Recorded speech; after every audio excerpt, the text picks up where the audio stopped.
This is the 2025 Genesis GV60. It is an all-electric compact SUV, but it is all luxury, and there's some really unique features on this vehicle. We've covered this when it first came out, but there's even more unique features, and this vehicle has a performance trim level, and it's all-wheel drive. You can drive it year-round, even in Buffalo winter.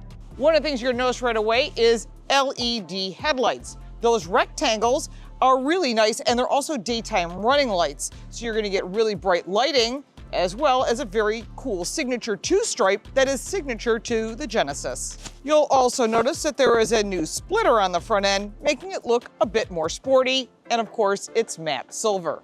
The performance edition of our GV60 rides on 21-inch alloy wheels. They put all seasons on it for us because we're driving through this lovely snowy weather. But what it does give you is the ability to have traction because this is all-wheel drive. I do like the silver matte trim that runs all along the perimeter of the vehicle.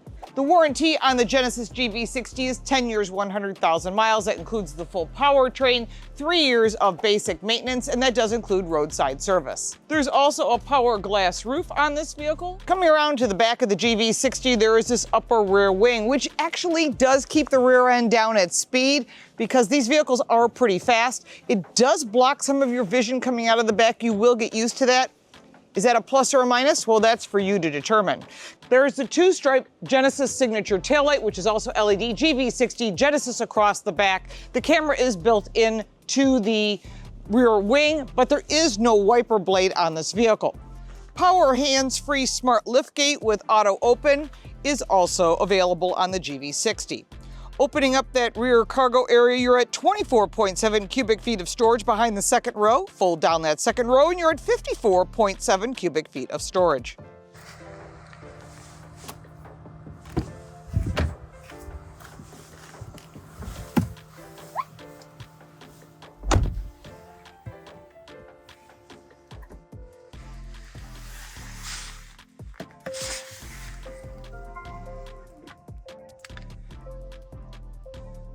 One of the coolest features in this vehicle, shut the vehicle off, and you have this really cool globe or orb, and that's for the shifter.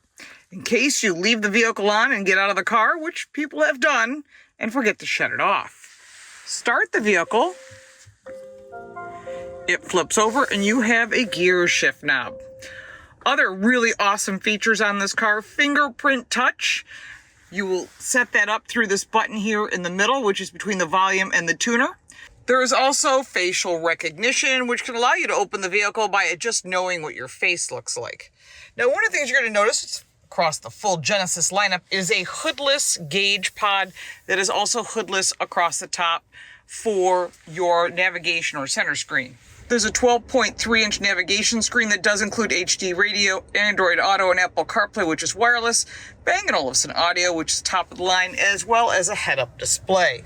All of these gauges are customizable. You can change what you have in front of you depending upon the information that you would like. Everybody wants some different information. Some people want less information. And so all of that is available to you right in front just by hitting this switch right here, which shows all the different levels that you can have. On the steering wheel, you also have your volume. Some of your safety and cruise control features are right here. This is for the drive modes. When you press that,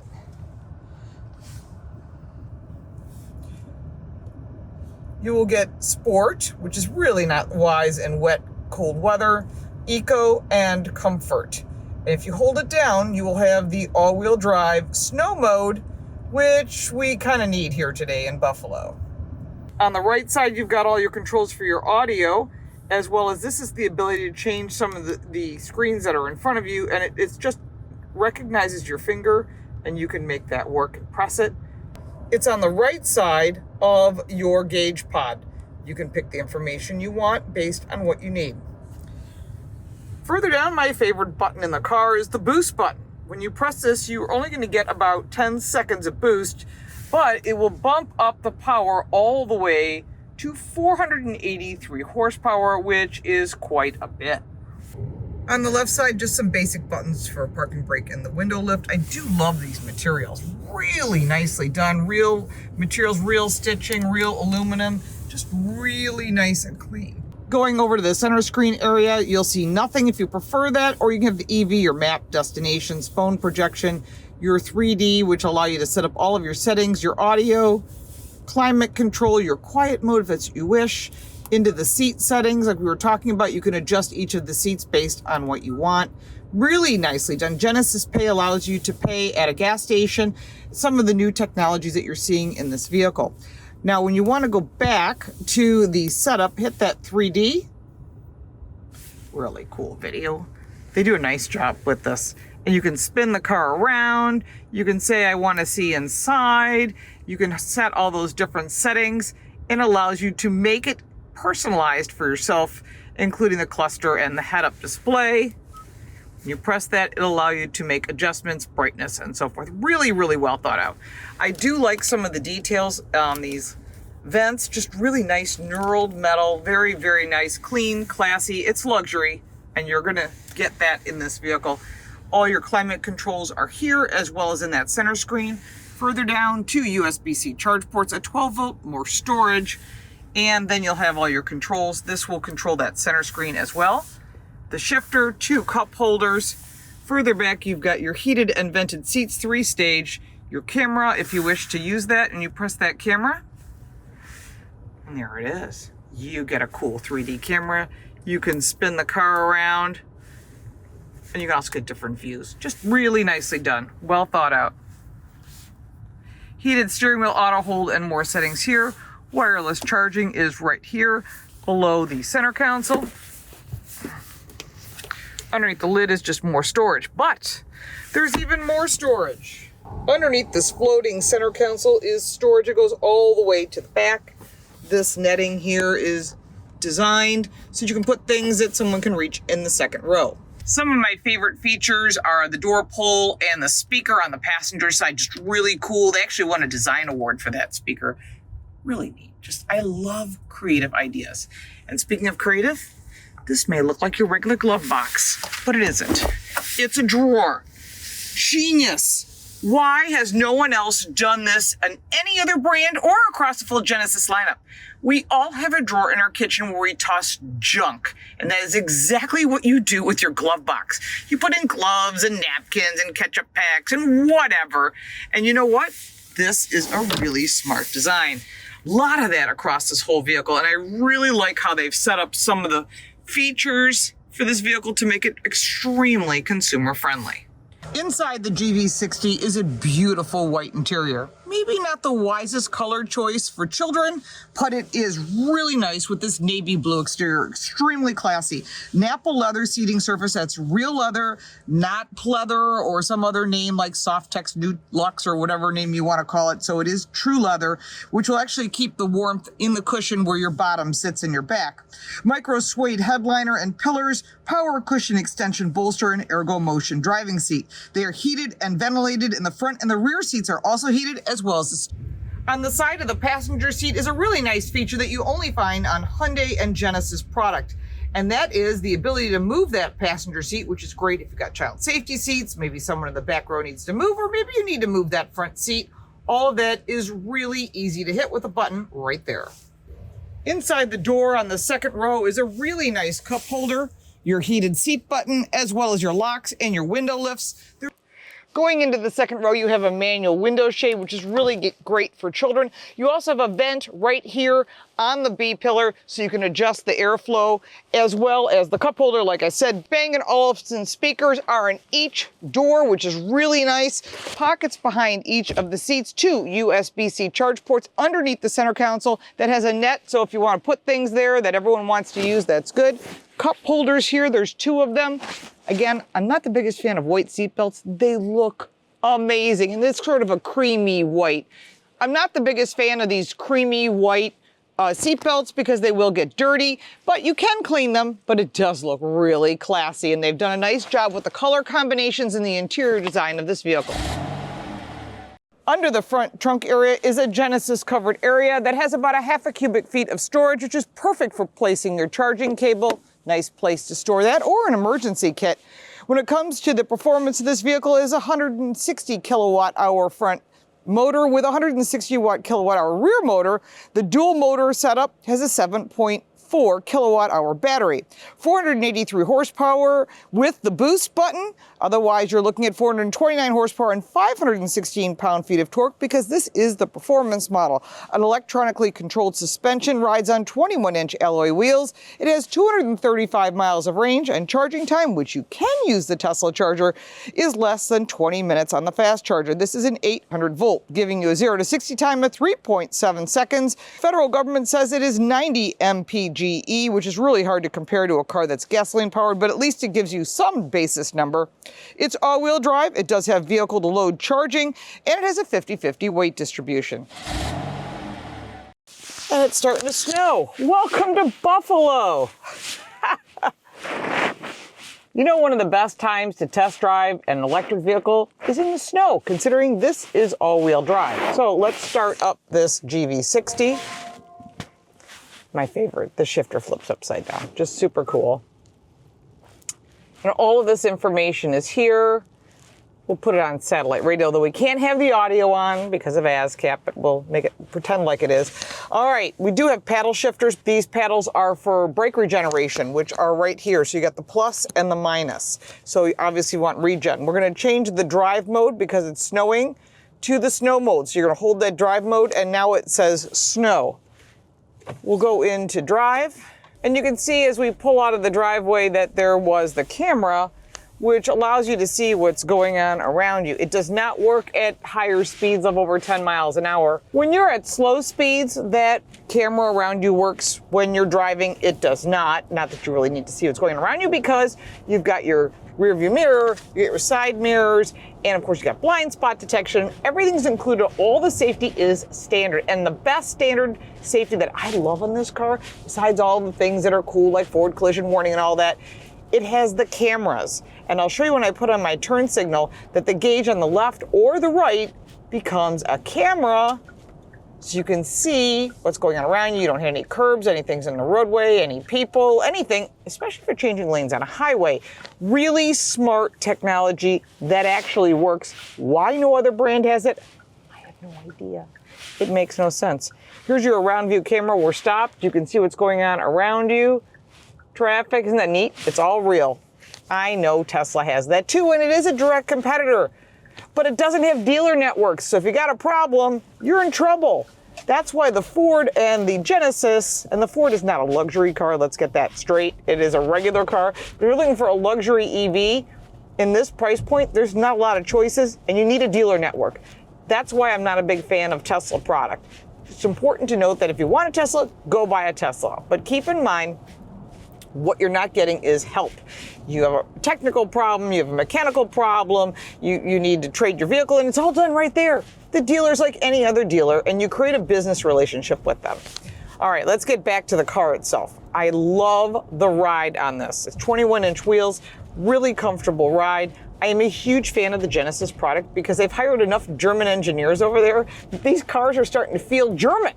So if you've driven an Audi or a BMW or Mercedes electric vehicle, and then you get into the Genesis, you're gonna think, why in the world would I pay the extra money to buy one of those when Genesis offers all that and more for a fraction of the price and a longer warranty? And that's a question you need to ask yourself. I really, really like this vehicle and what it offers. Again, blind spot camera, just love it. None of the competition has it, not even the high-end Germans. Why? I don't know. Doesn't make sense. I would like to see a rear view camera here. It's not necessary. It's not a here nor there. A lot of people hate it. Actually, my husband despises it. I got used to it. All right, so you've got all of these features available to you. Everything is super easy to use. It's intuitive. We're just gonna go down this little road and see how far we can get today. The snow is just starting here in Buffalo, so we probably don't need that snow mode, but we can go to the comfort mode because we want range. If you want a lot of range, you leave it in eco mode. You're gonna get your maximum range, and there are Tesla chargers everywhere. Here in the Buffalo area, we only have Tesla chargers. We don't have a lot of, I don't think there's any level 2, maybe over at the university, which is quite a ride away from me. So in many cases, consumers find themselves in a bind. What are we gonna do if I can't get a charge? Well, you can charge at home. And Genesis offers an infrastructure for charging. You can get it, you can go to Amazon. There's a million places you can go to have it installed for you. The one thing I think people worry about is, I'm not gonna feel like I'm driving a vehicle. I'm gonna feel like I'm driving a go-kart. Well, I think with all these electric cars, and I've driven literally all of them, I think the one thing that you need to get the feel for is this vehicle. What you're giving up is not stopping at the gas station. What you're also giving up is the ability to charge up anytime you want. You go to a gas station, 7 minutes, you fill up your gas tank and you're on your way. Tesla does have a fast charging network, and that is part of Genesis. I know Ford has it, of course Tesla has it, but Tesla's now opening it up to other brands. So if you own a Tesla, you might have a problem getting a spot at the charging station, which is the problem we have here in the area. There are 6 chargers in one location up where I live, in the North Towns as we call it. In the South Towns, there's one also. That's it. One. So you do have a lot of limits. How many gas stations? Literally every street corner. Before the snow starts to accumulate, I want to show you the boost mode. So what we're going to do is we're going to put it into sport. So you're now going to feel everything change. We're going to put our foot in and we're going to hit boost. You're going to get like 10 seconds of boost, and it does count down for you. And it's like, I love this. That's where your 0 to 60 is. I know I'm speeding, but we're just showcasing the boost. And now the boost is gone. You only get like 10 seconds. Do you need it? You might. If you're trying to pass a truck, trying to avoid a situation, getting on an on-ramp, whatever it might be. So keep that in mind as well. So I've had this vehicle a week, and it has been sub-zero here. And we've lost about 0.25% of the charge. It's important to keep that in mind if you live in really hot temperatures like Arizona in the desert or Nevada or California, where you're really out in super high temps. You're going to lose a little bit of battery power. The same thing is true in super cold. And I don't even live in the coldest area of the country. You talk about like Wyoming, Idaho, North Dakota, all that up in the North Town. It gets cold. It makes Buffalo look like a heat wave. But we've had 0-degree temperatures here, which is not uncommon in all of Canada, which again, they do sell this vehicle up there. And it's important to note that, again, electric vehicles don't like super hot or super cold. If you live in those middle of the road climates, electric car is perfect, especially if you got charging available. So again, it depends where you live. It depends if your state's offering a mandate. California, Illinois, New Jersey, a couple states have run out of money in their fund for electric vehicles, so you won't get the state credit. The federal tax credit is gone. But if you still want one of these vehicles, I have a gut feeling the dealer is going to be really willing to work with you. Plus, there's all kinds of incentives, 0% financing available. So don't think that, oh, well, my window of opportunity is gone. It's not. There's still going to be electric vehicles available. They're not going away. Hybrids will be available through Genesis in literally every lineup, as well as gasoline powered. So you will have more choices, which is what consumers want. But if you're thinking about an electric vehicle, I really like this vehicle. I've always liked the GV60 just because it's got some cool tech. If you're into that high tech, facial recognition, the fingerprint touch, you don't even have to bring a key with you anymore. You can use your phone. You can use Genesis Pay to charge up. You got Tesla charging. I mean, literally everything that you're going to need on this vehicle is here. Personally, I don't own an electric car. It doesn't fit my lifestyle. But if I was looking for an electric car, this would absolutely be on my list because I've always thought there's something super cool about this car, and I don't know why. It's got some great features. Maybe it's the shifter and the glove box and all of this technology, and it's easy to use, and you're getting everything Genesis, which I said they've really come on strong. I've been to the factory and seen what they're doing. If they bring some of the things from Korea here to the US, such as the all blacked out series, which supposedly is coming, the new GV90, which I'm waiting for, which will be a 3-row full-size SUV, Genesis is just taking the market by storm. So I'm just super impressed with what they're doing. Now, if you think, well, I don't want the Genesis, I want something that's less luxury. Well, Hyundai offers product. You can get into the Ioniq 5 or the Ioniq 6. Both are award-winning cars. You can also look at the Kia EV6, which is actually really a nice little car, too. I mean, they're all the same family that the Korean government has got their fingers in all that. But they want these companies to succeed, and they're building vehicles here in the U.S., and that's a good thing, and actually quite smart that they got to that ahead of the game, unlike some of the other brands. BMW builds here in the US as well, and so does Volvo. But it's just interesting to watch what companies were thinking ahead and which ones are now reacting, just a little slow. But overall, GV60, fun to drive, good braking, excellent handling, nice and tight all-wheel drive. Everything about this car is fun. If you just want a fun electric car to get you back and forth to work, this one is top of the list. Let's talk about some of the pros and cons when it comes to the GV60. On the positive side, it is a fun little car. It has really nice performance. I love some of the features like the shifter that flips upside down, the drawer for what used to be a glove box that is actually a drawer like you have in your kitchen. Really smart thinking. A lot of the technology, super easy to use. This vehicle is a lot of fun. It has a lot of really nice consumer-friendly features that none of the competitors have. So I really think they've done a great job. Generous standard features, standard safety, super important. I do like the boost button. I would use it too much, probably be at the charging station more than anything, but it does allow for Tesla charging, so another positive. Cool technology. That makes it all super impressive. On the negative side, well, the cargo area is a bit on the small side. It does have some gimmicky tech features that I wouldn't use, like natural sounds and things like that, but you might want to use those. But it is more expensive than the average EV. Remember, the average price of an electric vehicle is around $66,000, and this vehicle does compete directly with the Ford Mach-E as well as the Tesla Model Y. Now let's talk about the price. You can get into a GV60 entry level below the average price of an EV at $52,350. You want the performance model with all the goodies, the only way I would buy it, you're at $71,930, just a touch above the average. Remember, there is supposed to be no more $7,500 tax credit. That may change, always little deals, but remember there will be lots of incentives, lots of 0% financing coming in the future. So if you think you want an electric car for whatever reason, that's great. This is one of my favorite brands when it comes to electric vehicles. They really do a nice job and you get a lot for your money. If you have any additional comments or questions when it comes to the GV60, put them down below in the comments. Let's start the conversation. If you got value from this video, please like and subscribe. Share this with your friends. Share our channel. All of our car reviews are on Car Smarts. All of our automotive news lives on Car Coach Reports, 2 separate YouTube channels to give you even more content. If you'd like to support our channel, you can buy me a cup of coffee. The link for that and all the ways to reach me are down below in the description. I'm LaurenFix. Thanks so much for watching.